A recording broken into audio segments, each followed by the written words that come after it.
Hey, what's going on, everyone? Justin here, and it is quarter one of Historathon. For those who don't know what that is, it's a year-long history reading initiative created by Vin over at Revenant Reads, and it is in its third year strong now. He was kind enough to let me be a co-host this year, so I'm just really excited to talk about more ancient history books because that's what quarter one is all about. I'm going to leave links to the Discord and people's announcement videos down below. Definitely check it out if you like history. You'll find a lot. There's been like a really nice uptick in the discussions and stuff on Historathon with the new year, everything like that. But like I said, I've already done my kind of loose TBR pile of possibilities video, but any excuse to basically just talk about ancient Greek and ancient history books and stuff, I'm just going to use it. So that's what we're doing. Let's just go ahead and get started because I think I have 20. I can't remember what it was, 24, 25, 26 books, something like that. So we're going to be here all day if we don't get into it. But first up, let's do I got a couple of general histories, then some ancient histories, then we'll go to Greece, and then we'll go to Rome, and then probably call it good for there. But see, I got The Missing Thread, A Women's History of the Ancient World by Daisy Dunn. Really enjoyed this one. I had read her book on Pliny a couple of years ago, so Viking was kind enough to send me a copy of this. That was pretty well done. It's essentially looking at several of the ancient Near Eastern cultures down through Greece and then through Rome, but kind of focusing on everyday life for regular people with a particular emphasis, on like kind of women's life, obviously from the title there. The only critique I had of the book is I feel like it got bogged down a little bit with kind of the uppity aristocratic women of the end of the Republic and the early Empire toward like the last third of the book or so. But lots of different cultures are described. I really enjoy how Mycenaeans and Minoans and things were included in there. So if you got that's a good one. If you got good books on the Minoans, let me know down below. That's like one culture I have a hard time finding like anything like really solid with. But highly encourage you to check out her books. And then I always kind of promote these Oxford very short introductions, and this one is on the Ancient Near East by Amanda Podney. She's fantastic. She's got a great courses lecture series that was amazing. She also has, if you enjoy this one, she has a much thicker book. Was it Women, Scribes, and Kings or something like that? I'll have to look that one up.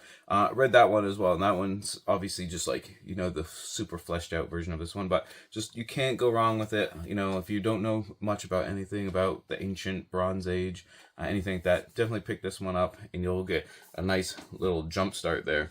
So now let's go on to my favorite ancient Near Eastern culture. Is that weird to have a favorite ancient Near Eastern culture? Maybe. Mine are the Hittites. A lot of people love ancient Egypt. There's actually quite a few books on maybe not quite a few, it's probably a stretch, but there's a few on the Babylonians and things. But the Hittites are my favorite, and probably the big one, at least for this generation here, is Trevor. I think this is the old edition too. I think there's a newer one. Is Trevor Bryce's The Kingdom of the Hittites. For those who don't know, the Hittites were an ancient Near Eastern culture that flourished in Anatolia, what is kind of like Turkey today. And yeah, they made their name in the world by sacking the capital of the old Assyrian Empire, just showing up out of nowhere there for that. But really highly enjoyable. I like the Hittites. And then I have this Osprey publication on Hittite fortifications, which I just thought was really cool. They have lots of different books on either different series. This one's I think Fortress is the name of this series. Yeah, it is. Lots of illustrations, archaeological pictures and information and stuff like that. But they got lots of, they're probably most known for their men-at-arms, which is kind of all the chivalry and heraldry of different units throughout history. Stuff like that. I think I have one more coming up later on in the video. For Egypt is actually one that I know is super popular. Most people really love. I just have never really found Egypt that interesting. I know it's probably a heresy of some kind, but one of the ones I have read is the Oxford History of Ancient Egypt by Ian Shaw. I feel like Ian Shaw and Toby Wilkinson are kind of the big names with Egyptian history. I can't really compare it to much anything else per se, but I did enjoy this one. If you enjoy Egyptian history, I think you probably could do worse than that one. And then one more, just kind of on all the ancient Bronze Age cultures. We have A History of the Ancient Near East, 3000 to 322 by Mark van de Meerup. And this was fantastic. This was actually a textbook I used way back in the day, and I just really loved it. And it talks about all kinds of different cultures. You got the Earthry dynasty, things like that. Like, you don't always cover a lot of those kind of like smaller like time periods and everything. Actually, you know what? Let's just go through a couple of them. We got, obviously Assyria, the Medes, the Babylonians, the Persians. Let's see, we got then Earthry, obviously Sumer and Akkad, things like that. The old Assyrian Empire, everything. Mitanni. So all kinds of good stuff. But yeah, this would definitely be the one I'd read if you want kind of a scholarly, academic kind of look at this time period and part of the world. Alright, so there's like some ancient Near Eastern stuff. Let's move on to some Greek stuff. So let's see, I got a giant stack here. Let's see if we can get halfway organized. Probably not. First up, let's just get this little one out of the way. We got the Greek way. There's also, I think, the Roman way. I don't know if I put this one in the pile or not, the Roman way one. But Edith Hamilton's probably most famous for her book on Greek mythology. I think it's just called Mythology. Super, super highly regarded. I do actually enjoy her Roman way and the Greek way. And for each of their respective cultures there, it's kind of just like, I don't know what you call it. It's almost like just kind of a look at their like spirit and culture, and then like kind of what made them Greek and what made them Roman, I guess, if that makes any sense. If you just enjoy kind of like classical literature, classical like history and that kind of thing, you'll just thoroughly enjoy it. It's hard, like I said, it's kind of, I don't know, probably didn't explain that one like super great. Let's move on to something for Athens. So I picked up a couple of different city-states, and then I had Sparta, and I was like, nah, I don't want to encourage more people to keep reading Sparta stuff, so I put those ones back.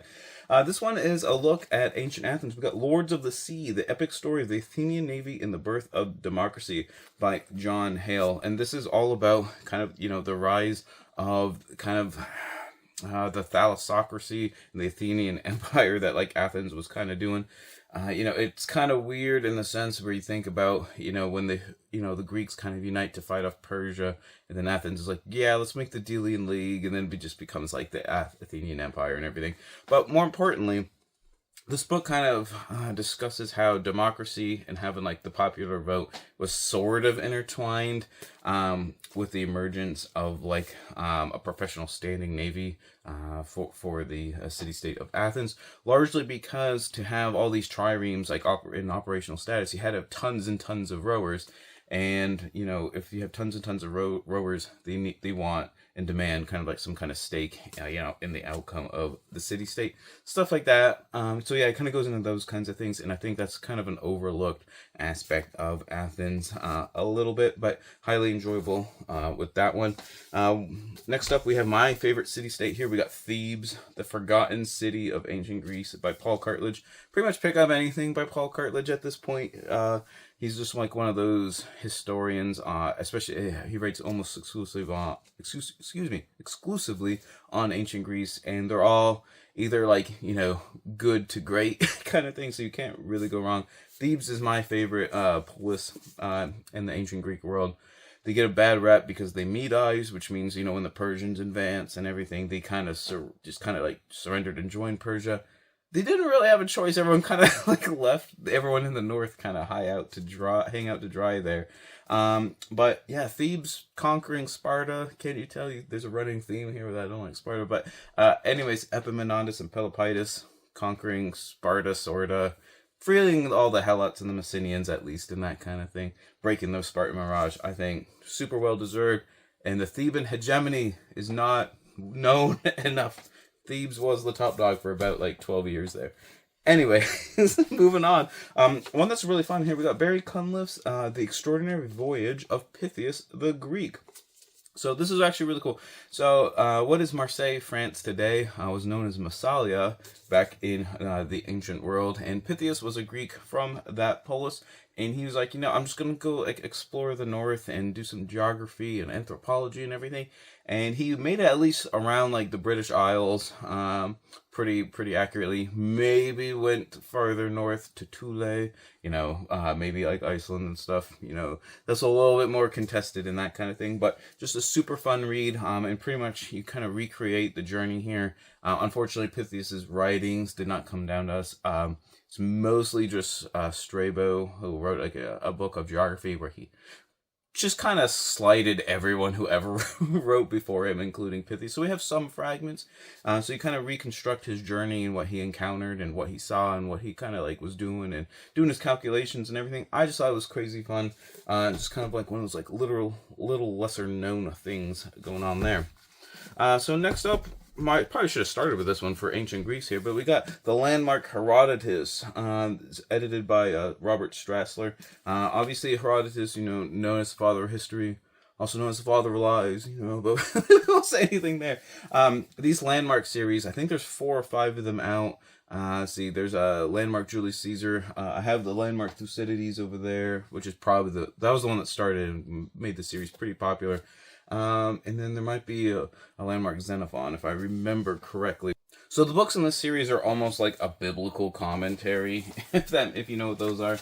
You have like the text, but these have tons of maps, tons of footnotes, like genealogical charts and different kinds of things to help you like kind of process and understand all the information and everything. Some of them have like essays on like different topics as you go through them. Critical parts and things like that. Some stuff to kind of some images and things to help like put things in context and whatnot. Just super well done. If you want to kind of like dig further into the text, you can't go wrong with them at all. All right, so probably my favorite book of the year in 2024 was Polus, A New History of the Ancient Greek City-State from the Early Iron Age to the End of Antiquity by John Ma. So this is basically just a whole history of the entire history of the Greek city-state, not just the classical period. So we're kind of in like starting the Dark Ages where the polis really, wasn't a thing, but you might see kind of hints at its development down through like, its heyday, its classical age and everything. And then under Macedonian and then Roman domination, how the polis still existed as a fairly autonomous unit and that kind of thing. Just found it really interesting. I love how lots of the examples were little regular run-of-the-mill polis that, there's around 1,000 of them or so. And you always read about the really big ones. You always read about Athens and Sparta and like Corinth and Syracuse and stuff. But, the average polis might only have, between around 1,000, 2,000 people, something like that. So they're not all these giant megalopolises kind of like running around and everything. But super academic, but super interesting if you enjoy that kind of like deep dive into like a historical subject. So now let's go on to I got 2 books I picked on Macedonia. I'm just not a huge fan of Alexander the Great, but probably my favorite book on him is this one by Adrian Goldsworthy, Philip and Alexander, Kings and Conquerors. But like I said, Adrian Goldsworthy, he's kind of like, the Paul Cartledge for like Rome. Just like it's pretty much everything he puts out is either going to be good to great on the ancient world. So definitely pick up any of his books if the topics sound interesting to you. I think he does a lot of like historical fiction as well now. But this one is a dual biography, which is pretty interesting, of Alexander the Great and his father, Philip II of Macedon, who really actually did lay much of the groundwork to kind of let Alexander kind of explode onto the scene and everything. But what I enjoyed a lot about this book is, even though I want to say it's like 600 pages or somewhere around there, he does, like literally almost half the book is given to Philip. Has a nice big portion of the book. A lot of times he's kind of got like a chapter or two, but he actually has several hundred pages in this one, so thoroughly recommend it if you're interested in Macedonia. And then for another one of those Osprey Publishing books that I was telling you about, we got Macedonian Armies of, after Alexander, 323 to 168 BC. So this would have been right after Alexander was the Wars of the Diadochi, or the Wars of the Successors. And in these books, like I was telling you, you got like lots of archaeological stuff, really accurate, like plates and things based on archaeology and textual resources and things like that. And I just find them really interesting. If you like this kind of stuff, check them out. They got like literally like thousands of titles on pretty much basically beginning of history to like modern conflicts. So I'm sure you'll find something that you enjoy there. And then next up, we got a whole slew of like Roman books as well. So let's just figure something out and get started with it. Here's another Oxford very short introduction. We got David Gwynn's The Roman Republic. I remember enjoying this one. There was only one thing that really stood out to me that annoyed me, and he's when he called my boy Scipio Africanus like the first of the warlords, like the kind of marking like the end of the Republic and stuff. still, I think it was actually really well done, kind of showing you how like the Roman Republic actually operated, and how it was just totally different from like the Roman Empire. When kind of people, I feel like people when I ever talk about Rome, it's either they always think of either just kind of like the heyday of like the High Republic, or kind of towards the end there, or like the Roman Empire. They don't think of like kind of the early Republic and stuff. But anyways, I really love these books. Definitely check that one out. And then I already mentioned Edith Hamilton's The Roman Way. So like I said, it's kind of just the Roman counterpart to the Greek one that I mentioned. Can't go wrong with that one either.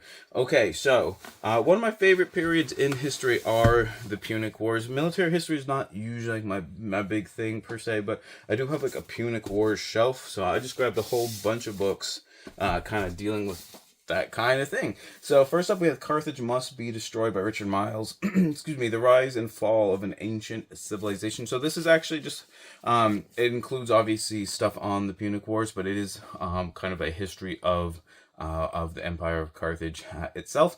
I've only read one other like full book on Carthage, and that was by was it Sergei Lancel, I believe it was. And that one, I don't know if I feel like that one might probably be a bit dated. I want to say that was like written in the 60s and stuff.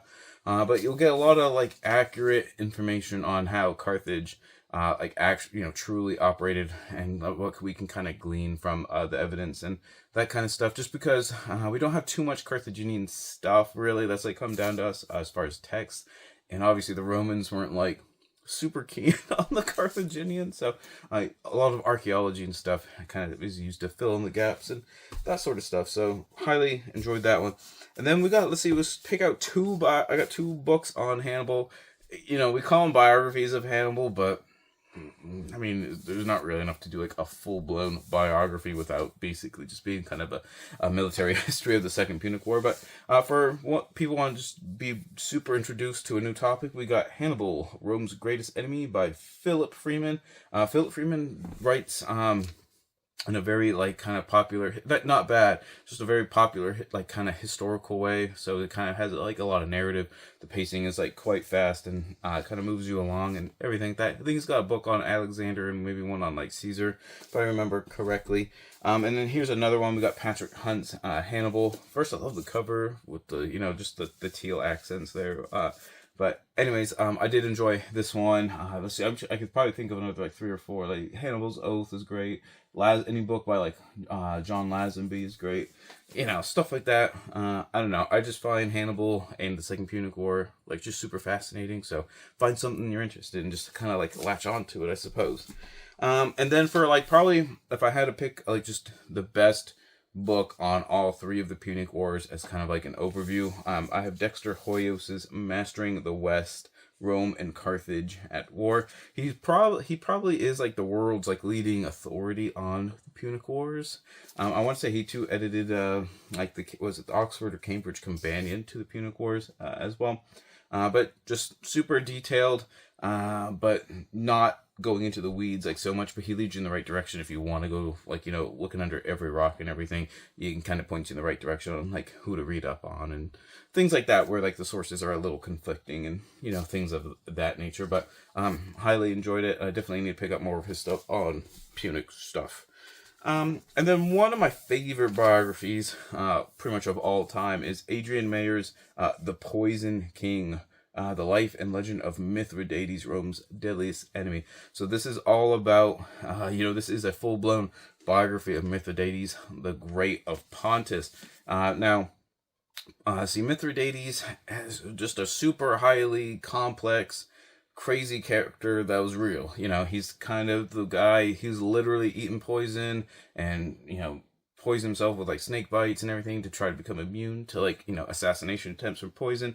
He leads a massacre against the Romans where over his entire empire, I can't remember if it was like 20,000 or some tens of thousands of Romans were all just murdered all at the same time on kind of like his like order, and like no one found out about it till after it happened and everything like that. To see, he fought Lucullus, he fought Pompey, and he fought Sulla. Militarily, he probably wasn't the greatest per se, but he always had a way to get back up. He always had like a plan B, C, and D to kind of keep things going and everything. stuff like that. So yeah, like I feel like there could be an HBO series on him, and it would do quite well. But yeah, he saw the writing on the wall and was like, if no one stands up to the Republic, we're all just totally effed, basically. And he was just trying to become like kind of the Eastern counterweight to the Republic in the West, and unfortunately, like just didn't, just wasn't able to like rise to the occasion. Mostly because he was fighting like the Romans and stuff, so it's not like entirely his fault in that sense. But highly enjoyed that one. Definitely check that one. Super readable. All right. Let's see. What do we got here? I could probably do like a whole video and just like the biographies on people on like the fall of the Republic and stuff. So I'm just gonna pick two that I did enjoy. So Cato is not a guy I like. I still don't really like him. I will say Rome's Last Citizen, The Life and Legacy of Cato, Mortal Enemy of Caesar. This is by Rob Goodman and Jimmy Stoney. Made me like him a little bit more. Cato and Cicero, I don't know, it's like a love-hate relationship with them. I can't stand like a lot of like what they said and wrote and did and everything. We have to admire like certain things, and then like obviously Cato's convictions. Literally to the end, he was like the last one to really like stand up to Caesar, even though it was like an absolute lost cause. And he falls on his sword, kind of literally. Like, I shouldn't like laugh at that because that's what he wanted to do.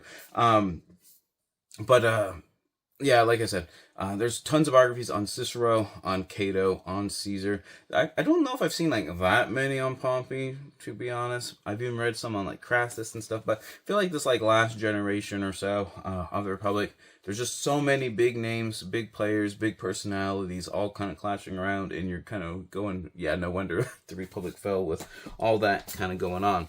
I've read a couple of different biographies of Caesar, and then a couple kind of directly like on his assassination. This one I really enjoyed quite a while ago. This is Barry Strauss's The Death of Caesar, the story of history's most famous assassination. And I do remember just being explaining kind of the the thought processes behind the conspirators, what was motivating them to kind of do it. You obviously get a couple of like the big ideas like just from the ether and everything, but I feel like this book actually broke it down into like I think it was 4 just really kind of like pinpoint things that you could point to and go, that actually kind of makes sense. It's not just like I don't want to have like a dictator for life kind of thing going on. Highly recommend that one. There's also another one. Was it The People's History of the Death of Caesar? I can't remember off the top of my head. There was another one. Maybe I'll have to do another video of all the books I don't have like physical copies of. Of course, it'll be like the same. It'll probably be the same amount of books. But anyways, one on gladiators. I know gladiatorial fights, Spartacus, all that kind of stuff is just super. The Colosseum. It's always in the ether. It's always popular. I've read a couple of books on gladiators. I should have included a few books on the Olympics and stuff, the ancient Greek Olympics when I was in Greece. But anyways, this is probably my favorite one on gladiatorial combat and like the history of gladiators. So we have The Gladiators, History's Most Deadly Sport by Fick Mayer. And what I really enjoyed about this book is it's really easy to follow along. He does go into like the details of like the things you really want to read about, the things that you find interesting. Like, here are like the 6 or 8 or whatever, how many fighting styles that have come down to us that we actually know about and like why they had them and things like that. But they also kind of break down, like he goes into like a little bit of like myth busting on what's kind of just a popular misconception of like gladiatorial combat and that kind of thing. Whereas like there's a kind of a thought process where like a lot of like the fights were almost always to the death and stuff, but that would be a pretty costly endeavor for the Lanistas and things, so that's what they try to avoid that a little bit to some extent. But super highly recommended if that's kind of thing is your thing. And then also for just some biographies of some later-ish Roman emperors, I got a couple books by Pen and Sword here. We got Pertinax by Simon Elliott and Septimus Severus and the Roman Army. This one, who is this book? By Michael Sage. So these are 2 kind of later emperors. Pertinax only reigned for about like 2 or 3 months in, I think, 193, I believe it was, before the Praetorian Guard kind of offed him for trying to like establish some law and order again, make sure everyone kind of follows the rules. And then Septimius Severus is like one of the last emperors, kind of like, before the collapse of the 3rd century, in which pretty much all hell breaks loose in like every which way, shape, and form. Probably most notably for being the last emperor to visit, I want to say he's the last emperor to visit England or Britain, and that's where he actually died, like randomly. I shouldn't say like randomly. I mean, he was like getting up there and got sick and that kind of thing. But yeah, after Pertinax was off, there was kind of it was called the Year of the 5 Emperors, because there was literally 5 emperors like back to back to back to back, and Septimus Severus here is kind of the winner of that situation. Anyways, I feel like I've rambled on long enough. I hope that gives you some like food for thought, just some ideas for reading some ancient history, Bronze Age stuff or Greek stuff, Roman stuff, whatever it is. Let me know if you have any favorite books on any of these topics, and if you're joining in on Historathon. Like I said, I'll leave the links to the Discord and other people's announcement videos and stuff down below as well. But whether you're reading books on ancient history or not, always remember, read victoriously.